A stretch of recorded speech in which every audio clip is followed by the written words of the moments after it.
नमस्कार दोस्तों, संपूर्ण एकेडमी के यूट्यूब चैनल पर आपका बहुत बहुत स्वागत है। दोस्तों, ज्योग्राफी के अंतर्गत हमने कई सारे टॉपिक जो है कवर कर लिए हैं। जैसे सौर मंडल की बात करें, पृथ्वी की आंतरिक संरचना की हम बात करते हैं।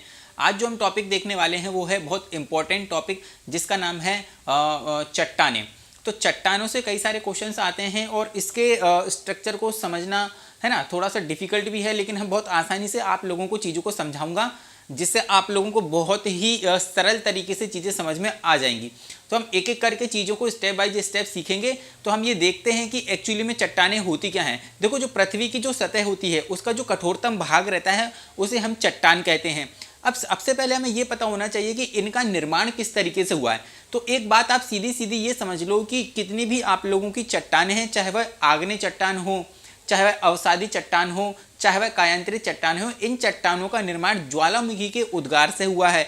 जब ज्वालामुखी में उद्गार होता है मेरे दोस्तों, तो जो मैग्मा चेंबर से मैग्मा निकलता है तो पृथ्वी की बाहरी सतह पर जो है निकलता है, और उसके ठंडे होने के कारण क्या होता है मेरे दोस्तों, आग्नेय चट्टानों का निर्माण होता है, और पृथ्वी की आंतरिक सतह में भी जो है चट्टानों का निर्माण होता है। तो ये सारी चीज़ें हम स्टेप बाय स्टेप चीज़ों को सीखेंगे, है ना। सबसे पहले हम ये देखेंगे कि चट्टान क्या होती है। जैसे मैंने आप लोगों को बताया कि जो चट्टान होती है मेरे दोस्तों, वह कौन सी होती है कि जो पृथ्वी का जो कठोरतम भाग होता है, कठोरतम भाग होता है ना, ऊपरी सतह का जो कठोरतम भाग होता है उसे हम क्या कहते हैं, रॉक्स कहते हैं, चट्टान कहते हैं, है ना। और इनका निर्माण किस तरीके से होता है, तो ज्वालामुखी के उद्गार से इनका निर्माण होता है। आप लोगों को सारी चीज़ें एक एक करके बहुत आसानी से समझ में आएंगी। जब हम बात करते हैं मेरे दोस्तों, तो यहाँ पर हम तीन तरीके की चट्टानों को देखेंगे। कौन कौन सी तरीके की चट्टानों को देखेंगे, हम तीन तरीके की चट्टानों को देखेंगे। सबसे पहले हम देखते हैं आप लोगों की आग्नेय चट्टान। आग्नेय चट्टान की हम बात करेंगे, फिर हम बात करेंगे अवसादी चट्टानों की, है ना, अवसादी चट्टानों की हम बात करेंगे, फिर हम कायांतरित या रूपांतरित चट्टानों की हम बात करेंगे, कायांतरित या रूपांतरण चट्टानों की हम बात करेंगे। ये तीन तरीके की चट्टानों को हम जो है आज बात करेंगे। सबसे पहले मैं आप लोगों को बताना चाहता हूं कि जो हमारी जो चट्टानें होती हैं वह ज्वालामुखी और लावा के जो है ज्वालामुखी के जो उद्गार होता है उनसे ही निर्मित होती हैं। तो सबसे पहले जो ज्वालामुखी में मैग्मा चैम्बर से मैग्मा निकलता है और बाहर की सतह पर जब यह इकट्ठा हो जाता है, अभी आप टेंशन मत लो, आपको विद डायग्राम में आप लोगों को बहुत अच्छी तरीके से चीज़ों को सिखाऊंगा, और इस डायग्राम के माध्यम से ही तीनों की तीनों चट्टानें किस तरीके से निर्मित होंगी और किस तरीके से कायांतरित एवं रूपांतरित होंगी, किस तरीके से अवसादी चट्टानें बनेंगी, ये सारी चीज़ें आप लोगों को मैं एक डायग्राम के माध्यम से सिखाऊंगा। आप सिर्फ केवल अभी मैं जो चीज़ें कह रहा हूँ आपसे, डेफिनेशन में जो आप लोगों को दे रहा हूँ, आप उसको सुने, फिर हम डायग्राम की तरफ जो है चर्चा करेंगे और उसके माध्यम से चीज़ों को सीखेंगे। तो यहाँ पर मैंने आप लोगों को ये बताया है कि जो चट्टानें होती हैं वह जो है ज्वालामुखी के उद्गार से जो मैग्मा चेंबर्स से मेरे दोस्तों जो मैग्मा निकलता है और बाहरी सतह पर इकट्ठा हो जाता है, उससे आग्नेय चट्टानों का निर्माण होता है, और उसी से के आग्नेय चट्टानों के अपक्षय और अपक्षरण से, अपर्दन और अपक्षय से मेरे दोस्तों जो है अवसादी चट्टानों का निर्माण होता है।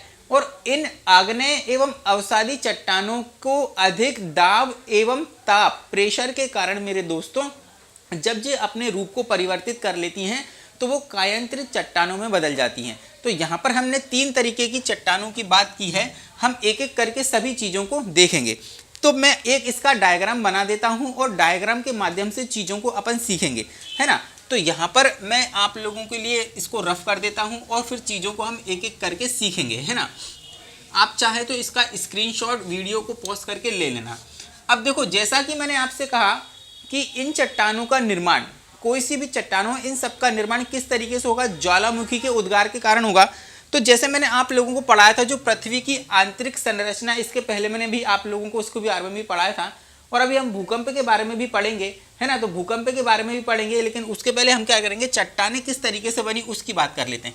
तो देखो, ये आप लोगों का जो है, आप लोगों को पृथ्वी की जो सतह हो गई है, तो ये आपकी पृथ्वी की सतह है ना, ये आपकी पृथ्वी की सतह है। और जब मैंने आप लोगों को पृथ्वी की आंतरिक संरचना के बारे में भी बताया था, तो वो आप लोगों को ये बताया था कि जो पृथ्वी की सबसे ऊपरी सतह रहती है, ये वाली, ये सतह क्या रहती है, ये आप लोगों का क्रस्ट कहलाता है ना, ये कहलाता है क्या, क्रस्ट। तो जो पृथ्वी की सबसे ऊपरी सतह है, तो ये आप लोगों की पृथ्वी की ऊपरी सतह है। और यहाँ पर हम बात करते हैं ये आंतरिक सतह की हम बात कर लेते हैं। ये आप लोगों की आंतरिक सतह है मेरे दोस्तों, और ये भूपर्पटी से लगाकर अंदर तक 100 किलोमीटर तक फैली हुई है। ये भी मैंने आप लोगों को आंतरिक संरचना के आधार पर जब पढ़ाया था, पृथ्वी की आंतरिक संरचना, तभी बताया था। आगे जब हम चर्चा करते हैं तो ये हमारी पृथ्वी है, और पृथ्वी की जो ऊपरी सतह है तो यहाँ पे जो 100 किलोमीटर नीचे तक फैली हुई है। अब ये ज्वालामुखी का उद्गार किस तरीके से होता है, देखो ये हमारी पृथ्वी और पृथ्वी की ये आंतरिक सतह की मैंने बात कर ली है, और ये हमारी ऊपरी सतह की हमने बात कर ली है। अब ज्वालामुखी में जो ये जो होता है ज्वालामुखी चैम्बर होता है, और इस चैम्बर के माध्यम से मेरे दोस्तों ये इस चैम्बर से जब ये लावा निकलता है मेरे दोस्तों, जब ये लावा निकलता है, मैग्मा निकलता है, ये जो मैग्मा निकलता है मेरे दोस्तों, तो ये कुछ इस तरीके की आकृति बनती है, जो इस तरीके की आकृति बनती है ना, कुछ इस तरीके की आकृति। जब ये जो लावा मैग्मा होता है, मैग्मा ऊपर जाके क्या होता है मेरे दोस्तों, कुछ इस तरीके की आकृति में जो है निकलता है ना, कुछ इस तरीके की आकृति में निकलता है।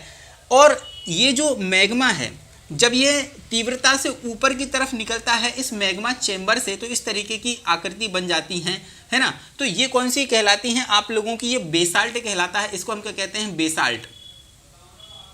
और इसको हम क्या कहते हैं, जो है इसकी जब आंतरिक संरचना में जब ये लावा होता है मेरे दोस्तों, जब ये जो मैग्मा होता है मेरे दोस्तों, जब ये बाहर निकल जाता है, और बाहर निकलने के कारण ये जब टेम्परेचर कम होने के कारण जम जाता है, तो ये बेसाल्ट कहलाता है। और यही लावा जब ये बाहर नहीं निकल पाता है और इन दरारों के अंतर्गत कुछ इस तरीके से जम जाता है मेरे दोस्तों, तो इसे हम क्या कहते हैं, ग्रेनाइट। क्या कहते हैं, ग्रेनाइट। अब सबसे पहले हम क्या पढ़ रहे हैं, देखो हमें सबसे पहले हम क्या पढ़ रहे हैं मेरे दोस्तों, आग्नेय चट्टानों के बारे में पढ़ रहे हैं ना। तो आग्नेय चट्टानों के ये दो रूप हैं। क्या है ये, आग्नेय चट्टानों के दो रूप हैं। तो सबसे पहले हमने क्या बात की, आग्नेय चट्टानों की बात की है। आग्नेय चट्टानों का निर्माण देखा है ना, यहाँ पर हमने आग्नेय चट्टानों का निर्माण देखा है। जो आग्नेय जो चट्टानें होती है उनके निर्माण के बारे में हमने बात की है, किस तरीके से वो बनेगी। तो ये किस तरीके से बनेगी, यही मैंने बताया है कि जो ज्वालामुखी में जब उद्गार होगा और ज्वालामुखी चेंबर से ये जब मैग्मा निकलेगा और ये जब बाहरी सतह पर जम जाएगा, तो ये बेसाल्ट बन जाएंगी। और जब ये नीचे की तरफ जो है आंतरिक संरचना में जब ये लावा दरारों में भर जाएगा, तो यह क्या बन जाएगी, ग्रेनाइट बन जाएगी। तो इसे आग्नेय चट्टानों के ये दो रूप बनेंगे आप लोगों के। तो यह आग्नेय चट्टानों के दो रूप हैं। जब ये बाहर की तरफ जम जाएंगे तो ये बेसाल्ट कहलाएंगे, और यह अंदर की तरफ बन जाएंगे तो ये क्या कहलाएंगे, आप लोगों के ग्रेनाइट जम जाएंगे। अब आप लोगों को पता है कि पृथ्वी की जब आंतरिक संरचना मैंने आप लोगों को पढ़ाई थी, उसमें मैंने ये बताया था कि पर 32 मीटर पर जाने पर 1 डिग्री सेल्सियस तापमान आप लोगों का क्या हो जाता है, बढ़ जाता है। तो आप लोगों को पता है कि जो ग्रेनाइट की जो नीचे वाली जो संरचना है, यहाँ पर जो लावा है वो धीरे धीरे करके क्या होगा, ठंडा होगा और जमेगा। लेकिन जब हम पृथ्वी की ऊपरी सतह की बात करते हैं, क्रस्ट के ऊपरी सतह की जब हम बात करते हैं मेरे दोस्तों, तो यहाँ पर टेम्परेचर अंदर के कंपैरिजन में ज़्यादा कम होगा। इसलिए यहाँ पर जो लावा होगा मेरे दोस्तों जल्दी ठंडा हो जाएगा। तो ये जल्दी ठंडा हो जाएगा और ये का जो है आप लोगों का कम जो है ज़्यादा समय बाद जो है आप लोगों का क्या हो जाएगा, जमेगा। तो इसीलिए ये जो बेसाल्ट होती है ना, ये जो कम क्रिस्टलीय होती है और ये ज़्यादा क्रिस्टलीय होती हैं, और ये जो आप लोगों की जो ग्रेनाइट होती है ये कम क्रिस्टलीय होती है ना। ये दो तरीके से मैंने आप लोगों को बताया है। आगे जब हम बात करते हैं तो यहाँ पर आग्नेय चट्टानों का निर्माण मैंने आप लोगों को बताया, और ये किस तरीके से बनती हैं ये भी बताया कि ज्वालामुखी के उद्गार के कारण बनती हैं। अब सीधा सीधा मैं आप लोगों को यहाँ पर ले चलता हूँ, जिसकी सटीक डेफिनेशन मैंने आप लोगों को यहाँ पर लिख रखी है। देखो आग्नेय चट्टानों का जो निर्माण होता है, देखो ज्वालामुखी उद्गार के समय निकलने वाले जो मैग्मा होता है, तो यहाँ पर वही मैंने चीज़ आप लोगों को विद डायग्राम समझाई है, जो यहाँ पर लिखी हुई है कि ज्वालामुखी उद्गार के समय निकलने वाला जो मैग्मा होता है, ये जो मैग्मा निकलेगा बाहर जाके जम जाएगा लार्वा के फॉर्म में। तो इसके ठंडा होकर जमने से, यही मैंने आप लोगों को बताया है कि ये ऊपर से निकलेगा और ठंडा होकर क्या बन जाएगा, जम जाएगा, है ना। ठंडा होकर जमने से पृथ्वी की बाहरी सतह एवं अंदर की सतह पर इनका निर्माण होता है। तो यही चीज तो मैंने आप लोगों को बताई है कि मैग्मा निकलेगा, बाहर की तरफ जम जाएगा और अंदर की तरफ जम जाएगा, इससे आग्नेय चट्टानों का निर्माण हो जाएगा। अब आप लोगों को चीजें बहुत ही शानदार तरीके से समझ में आ गई होंगी कि आग्नेय चट्टानों का निर्माण किस तरीके से हुआ है। आगे हम जब बात करते हैं मेरे दोस्तों, जो आग्नेय चट्टानें होती हैं ये परित रहित और जीवाश्म रहित जो है आप लोगों की क्या होती हैं, चट्टानें होती हैं। इसमें कोई जीवाश्म नहीं मिलेंगे और ना ही कोई परत आप लोगों को देखने को मिलेगी।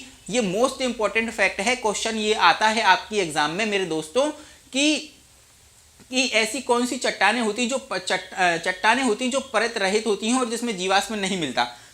तो ये जो चट्टानें होती हैं मेरे दोस्तों, ये आग्नेय चट्टानें ही होती हैं। आगे हम बात करते हैं, इनमें जो है खनिज तत्वों की प्रधानता होती है। कैसे खनिज तत्व? जैसे लोहा, निकिल, तांबा, सीसा, जस्ता, ये सारे के सारे जो खनिज तत्व आपको देखने को मिलेंगे ये आपके आग्नेय चट्टानों के अंतर्गत ही देखने को मिलेंगे। आगे जब हम बात करते हैं मेरे दोस्तों, आग्नेय चट्टानों का जब क्षरण होता है, आग्नेय चट्टानों का जब क्षरण होता है, अपरदन होता है और अपक्षय होता है मेरे दोस्तों, उससे किसका निर्माण होता है? तो काली मिट्टी का निर्माण होता है। ये क्वेश्चन भी आप लोगों का बहुत इंपॉर्टेंट है, क्वेश्चन आपकी एग्जाम में बन सकता है। अब आग्नेय चट्टानों के कौन कौन सी आग्नेय चट्टानें होती हैं, इसके उदाहरण मैं आप लोगों को बताता हूं। तो देखो, ग्रेनाइट, बेसाल्ट, यहां पर मैंने आप लोगों को क्या बताया कि जो ग्रेनाइट और बेसाल्ट दो तरीके से ये बनेगी, है ना। तो अब आपसे क्वेश्चन पूछ सकता है कि भाई जो आप लोगों की ग्रेनाइट और बेसाल्ट चट्टानें होती हैं वो कौन सी चट्टानें होती हैं? तो भाई आग्नेय चट्टानें होती हैं मेरे दोस्तों। आपसे पूछे जाएगा कि पेग्माटाइट चट्टान जो बनती है वह किसका उदाहरण है? तो आग्नेय चट्टानों का उदाहरण है। वैसे ही डायोराइट की हम बात करें या ग्रेवो की बात करें तो ये सारे किसके उदाहरण हैं? ये आग्नेय चट्टानों के उदाहरण हैं। यहां से क्वेश्चन आपसे पूछ सकता है और बनता भी है, यो एग्जाम्पल दे देता है और पूछता है कि किस तरीके की चट्टानों के उदाहरण हैं। तो यहाँ पर आप लोगों को मैंने बहुत शानदार तरीके से जानकारी दे दी है। आगे हम जब बढ़ते हैं, हमने जब आप लोगों को बताया कि बाहर की तरफ ये जो चट्टानें बनेंगी, बाहर की तरफ ये जो चट्टानें बनेंगी, देखो दो तरीके से यहाँ पर हमने इसको बांट लिया है आग्नेय चट्टानों में। तो यहाँ पर जब बाहर की तरफ जो चट्टानें बनेंगी वो कौन कौन सी चट्टानें बनेंगी? आप लोगों की ग्रेनाइट जो है, आप लोगों की बेसाल्ट, पेग्माटाइट, डायोराइट और ग्रेवो, ये सारी की सारी जो चट्टानें हैं मेरे दोस्तों, ये कैसी बनेंगी? ये बाहर की तरफ बनेंगी। लेकिन जब ये लावा मेरे दोस्तों अंदर की तरफ से बाहर की तरफ नहीं जाता और यही आंतरिक संरचना में अंदर की तरफ जब अलग अलग आकृतियों में यह जम जाता है तो उसे हमें आंतरिक आग्नेय चट्टानें कहते हैं। जब आपसे बात करता हूं कौन कौन से फॉर्म में ये जम जाता है, कौन कौन सी आकृति में जम जाता है, तो ये विभिन्न तरीके की आकृति में जम जाता है और इसी को हम अलग अलग नामों से जानते हैं। कौन कौन से नाम से जानते हैं? आइए, जब लावा मेरे दोस्तों एक बड़ी संरचना में कुछ ऐसा लहरदार जम जाता है तो इसे हम बैथोलिथ कहते हैं। क्या कहते हैं? बैथोलिथ कहते हैं। यहां पर ये लिखा हुआ है बैथोलिथ। तो जो लावा आंतरिक संरचना में मेरे दोस्तों कुछ इस तरीके से जम जाएगा तो इसे बैथोलिथ कहेंगे। जब यही लावा मेरे दोस्तों एक गुंबदकार आकार में जम जाएगा, कुछ इस तरीके के आकार में गुंबदकार आकार में जम जाएगा, गुंबद आकार में जम जाएगा, तो इसे क्या कहेंगे? लेकोलिथ कहेंगे। और यही जो मेग्मा है आप लोगों का कुछ तस्तरी नुमा आकार में जम जाएगा, इस तरीके से जम जाएगा, तो इसे हम क्या कहेंगे? लेपोलिथ कहेंगे। ये लिखा हुआ है लेपोलिथ कहेंगे। और जब ये लावा मेरे दोस्तों कुछ ऐसा लहरदार आकृति में जमेगा, लेकिन ये छोटे क्षेत्र में जमेगा, मतलब कि ये जो बैथोलिथ है, बैथोलिथ के छोटा रूप है ये। तो जब ये ऐसा लहरदार आकृति में जम जाएगा तो इसे हम क्या कहेंगे मेरे दोस्तों? इसे हम फैकोलिथ कहेंगे। और यही मेग्मा जब आप लोगों का कुछ ऐसे सीधी आकृति में जम जाएगा तो इसे हम सील कहेंगे मेरे दोस्तों। वह यही लावा अब कुछ ऐसी खड़ी आकृति में जम जाएगा तो इसे हम डाइक कहेंगे। ये सारी शब्दावली आपकी किताबों में होगी, लेकिन क्या आप समझ सकते थे इन चीज़ों के बारे में? क्या आपके सामने किताबों में इस तरीके का डिस्क्रिप्शन दिया हुआ होता है या इस तरीके का डायग्राम शायद नहीं छपा हुआ होता है जिससे हमें पढ़ने में थोड़ी सी कठिनाई होती है? तो वही कठिनाई को दूर करने के लिए मैंने आप लोगों को इस तरीके से सिखाया है कि जो किताब में छपा हुआ है उसको मैं डायग्राम के माध्यम से आप लोगों को सिखा रहा हूं। इसलिए संपूर्ण एकेडमी के यूट्यूब चैनल को आप जरूर से जरूर सब्सक्राइब कर लें। इसी कॉन्सेप्ट के साथ में आप लोगों को सारा ज्योग्राफी कवर करवाऊंगा, है ना, कि बहुत ज़्यादा मटेरियल भी हम नहीं पढ़ेंगे और ऐसा भी नहीं पढ़ेंगे जिससे हम चीज़ों को समझ ना पाएँ। बहुत शानदार तरीके से जो आप किताब पढ़ते हैं उसको पढ़ोगे तो आपको बहुत शानदार तरीके से चीज़ें समझ में आएंगी, है ना। जो भी टॉपिक मैं यहाँ पर आप लोगों को करवा रहा हूँ आप उसको किताब उठा के पढ़ना, आपको एज इट इज़ बहुत शानदार चीज़ें समझ में आएंगी। जो भी शब्दावली नहीं समझ में आएगी वो सारी की सारी समझ में आने लग जाएंगी। जैसे किताबों में बैथोलिथ लिखा रहता है, लेफोलिथ लिखा रहता है, जो है फैकोलिथ लिखा रहता है, सील लिखा रहता है, डाइक लिखा रहता है। शायद वो नए व्यक्ति के लिए या नए विद्यार्थी के लिए उससे वह चिर परिचित ना हो, तो वह चीज़ों को सीख सकेगा। यहाँ पर बहुत ही सरलता से आप लोगों को चीज़ें सिखा रहा हूँ। अभी हम आग्नेय चट्टानों की बात कर रहे थे। आग्नेय चट्टानों में मैंने आप लोगों को यही बताया है कि इनका जो निर्माण होता है ज्वालामुखी के उद्गार से होता है मेरे दोस्तों। जब यह लावा, जब यह मैग्मा बाहर की तरफ निकल जाता है तो ऊपरी तरफ जब जम जाता है तो इसे हम क्या कहते हैं, बेसाल्ट कहते हैं। और नीचे की तरफ जब आंतरिक संरचना में जम जाता है तो इसे जो है आप लोगों का ग्रेनाइट कहते हैं। तो हमने बाहर की तरफ जिससे चट्टाने जो चट्टाने बनेगी उसके बारे में भी बात कर ली है, और आंतरिक सतह पे भी जो चट्टाने बनेंगी उसके बारे में भी बात कर ली है। अब यहाँ पर हम आगे चलते हैं।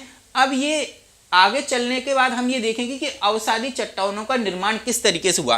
तो हमने यहाँ पर क्या पढ़ लिया मेरे दोस्तों, यहाँ पर हमने ये पढ़ लिया है कि आग्नेय चट्टानों का निर्माण किस तरीके से हुआ है।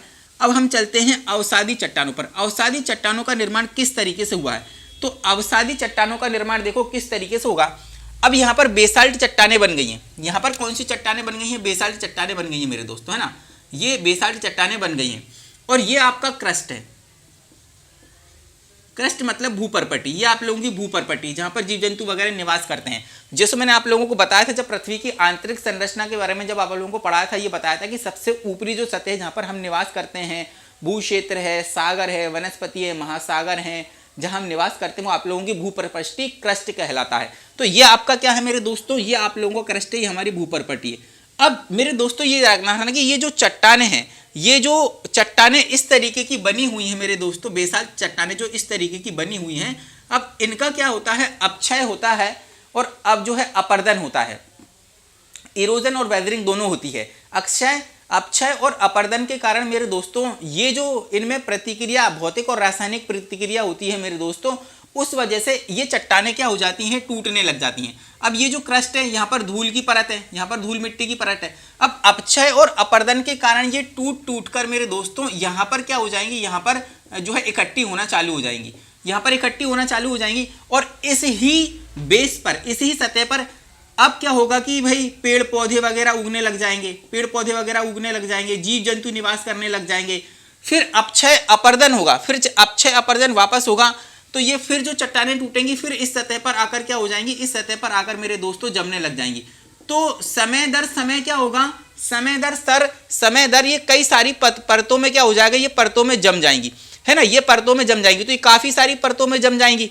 किस कारण से, भौतिक एवं रासायनिक क्रिया के कारण ये जो आग्नेय चट्टानों का अपक्षय अपर्दन होगा, तो ये बहुत सारी परतों में यहाँ पर जो है क्रस्ट पर जमने लगेगा, है ना। ये जमने लगेगा इसी अपर्दन और जो है किसके कारण, अपक्षय के कारण। भौतिक और रासायनिक जो है आप लोगों के क्या होंगे, भौतिक एवं रासायनिक जो प्रतिक्रिया के माध्यम से बहुत सारी परतों में ये जम जाएंगे। तो इसी के कारण यहाँ पर क्या हो जाएगा, आपका अवसादी चट्टानों का जो है निर्माण होगा। किस तरीके से होगा, देखो यहाँ पर मैं आप लोगों को बताता हूँ। जो किताबी लैंग्वेज आप लोगों की लिखी हुई होती है उसके माध्यम से हम चीज़ों को सीखेंगे और उसी के माध्यम से यहाँ पर डायग्राम से भी इस चीज़ों को सीखेंगे, जिससे आप लोगों को बहुत आसानी से समझ में आएगा। देखो आग्नेय चट्टानों के अपक्षय और अपर्दन से, तो यहाँ पर मैंने वही तो बताया कि ये जो आग्नेय चट्टानें थी इसी के अपक्षय और अपर्दन से क्या होगा, अवसादी चट्टानों का निर्माण होगा, है ना, निर्माण होगा। ये परतदार एवं जीवाश्म वाली चट्टानें होती हैं, यही मैंने बताया कि ये परतदार और जीवाश्म वाली चट्टानें होती हैं। अब इसमें जीवाश्म किस तरीके से बनेगा वो हम आगे डायग्राम में और देखेंगे। पहले ये इसकी लैंग्वेज समझ लो और इसी लैंग्वेज को हम यहाँ पर पुट करेंगे, जिससे आप लोगों को चीज़ें समझ में आएंगी। अब देखो ये परतदार एवं जीवाश्म वाली चट्टानें होती हैं, तो यही मैंने बताया कि ये इनके अपक्षय और अपर्दन से क्या होगा, ये परतदार जम जाएंगी और इसी से क्या हो जाएगा, आपका बेसाल्ट जो है आप लोगों का अवसादी चट्टानों का निर्माण होगा। किस तरीके से होगा वो भी बताऊंगा। ये बलुआ पत्थर, चूना पत्थर, स्लेट, कांग्लोमरेट, नमक, सैल खड़ी, है ना, ये इस तरीके से अवसादी चट्टानों के ये उदाहरण हैं। इनसे, इनके अपक्षय और अपर्दन से ये वाली जो ये इस तरीके की चट्टानों का निर्माण होगा। बलुआ पत्थर का जो निर्माण होगा उससे आगरा का किला और दिल्ली का जो किला है वो बलुआ पत्थरों से ही निर्मित है, जो कि अवसादी चट्टानों का उदाहरण है। क्वेश्चन आपसे पूछा जाता है बलुआ पत्थर जो है आगरे का किले का निर्माण और दिल्ली के किले का निर्माण किस जो है चट्टानों के पत्थरों से हुआ है, तो अवसादी चट्टानों के पत्थरों से हुआ है मेरे दोस्तों। ये क्वेश्चन आप लोगों को आता है। और अवसादी चट्टानों से ही मेरे दोस्तों क्या होता है, कोयला एवं पेट्रोलियम प्राप्त किया जाता है। ये आप लोगों को बताता हूं किस तरीके से होगा ये, है ना। तो कोयला एवं पेट्रोलियम भी किन्हीं सेल समूह में पाया जाता है, तो अवसादी सेल समूह में पाया जाता है। अब देखना डायग्राम समझना, यहां पर अपक्षय अपर्दन हुआ, परत दर परत बन गई, फिर पेड़ पौधे उग गए, जीव जंतु रहने लग गए, फिर यहाँ पर फिर से अपक्षय अपर्दन हुआ तो यहाँ पर फिर एक परत जम गई। इन परतों के जमने से यहाँ पर पेड़ पौधे और जीव जंतु भी दब गए, और जब पेड़ पौधे और जीव जंतु बने तो इसमें भौतिक एवं रासायनिक प्रक्रिया के कारण मेरे दोस्तों इनसे क्या हुआ, अवसादी चट्टानों से मेरे दोस्तों यहाँ पर क्या हुआ कि जो ऊपरी सतह है, ये जो ऊपरी सतह है आप लोगों की, यहाँ पर इसके अपक्षय और अपरदन के जमने के कारण यहाँ पर बलुआ पत्थरों का निर्माण हुआ। क्या हुआ? बलुआ पत्थर का निर्माण हुआ या बलुआ चट्टान का निर्माण हुआ।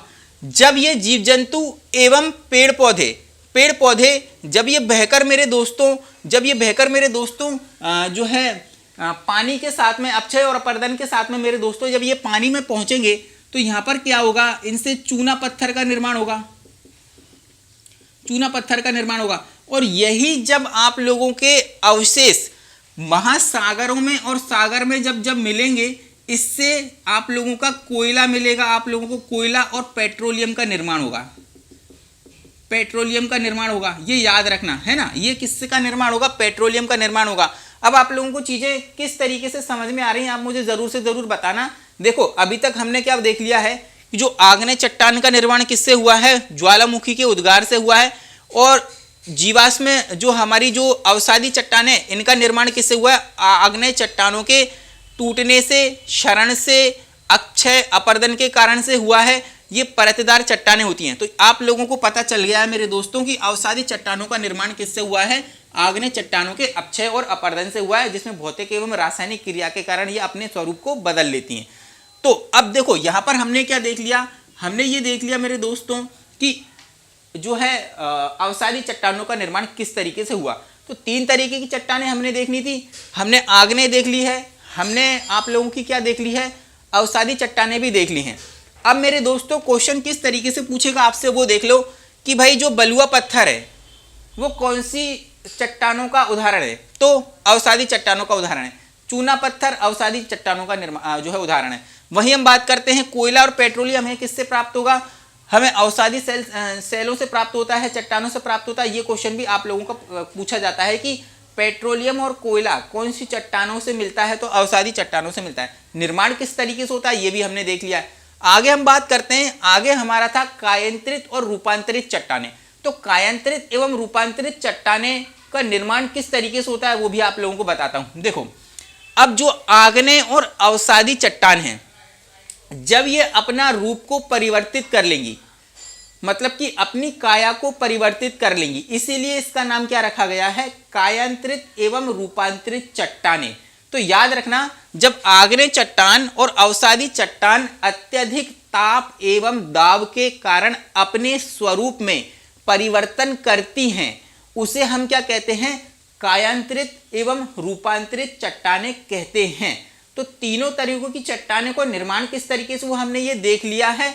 अब हम बात करते हैं कि जब आग्नेय चट्टानों का निर्माण अत्यधिक एवं ताप एवं दाब के कारण जब उनका स्वरूप बदलेगा तो वह किस स्वरूप में परिवर्तित होंगी, ये क्वेश्चन आपसे पूछा जाता है। देखो यहां पर लिखा हुआ है, आग्नेय चट्टानों में जब ग्रेनाइट जो होता है अत्यधिक ताप एवं दाब के कारण अपने स्वरूप को परिवर्तित करता है, तो यहां पर जो है वह नीस में बदल जाता है। ग्रेनाइट आपका नीस में बदल जाता है और रूपांतरण और कायांतरित चट्टानों के अंतर्गत क्या है? परिवर्तित हो जाता है। जब साइनाइट मेरे दोस्तों परिवर्तित हो जाता है तो साइनाइट नीस में बदल जाता है, ग्रेवो आपका सर्पेंटाइन में बदल जाता है, बेसाल्ट आपका सिस्ट में बदल जाता है। बेसाल्ट आपका क्या बदल जाता है? सिस्ट में बदल जाता है। अब हम आगे बात करते हैं, ये जो चूना पत्थर है मेरे दोस्तों, अवसादी जो चट्टानें जब रूपांतरित होंगी वह किस तरीके से फॉर्म में बदलेंगी? ये जो चूना पत्थर है ये क्वार्टजाइट में बदल जाता है। किस में बदल जाता है मेरे दोस्तों? ये जो चूना पत्थर है मेरे दोस्तों ये संगमरमर में बदल जाएगा। ये संगमरमर में बदल जाएगा चूना पत्थर, है ना। अब हम बात करते हैं, ये जो आपका बलुआ पत्थर है ये किस में बदल जाएगा? ये बलुआ पत्थर क्वार्टजाइट में बदल जाएगा, है ना। और जो सेल होता है वह स्लेट में बदल जाता है। तो यहां पर हमने बात की, जब ये आपसे क्वेश्चन पूछेगा कि भाई जो है ग्रेनाइट किस में परिवर्तित होगा, तो नीस में परिवर्तित होगा, साइनाइट नीस में परिवर्तित होगा, ग्रेवो सर्पेंटाइन में परिवर्तित होगा, बेसाल्ट सिस्ट में परिवर्तित होगा।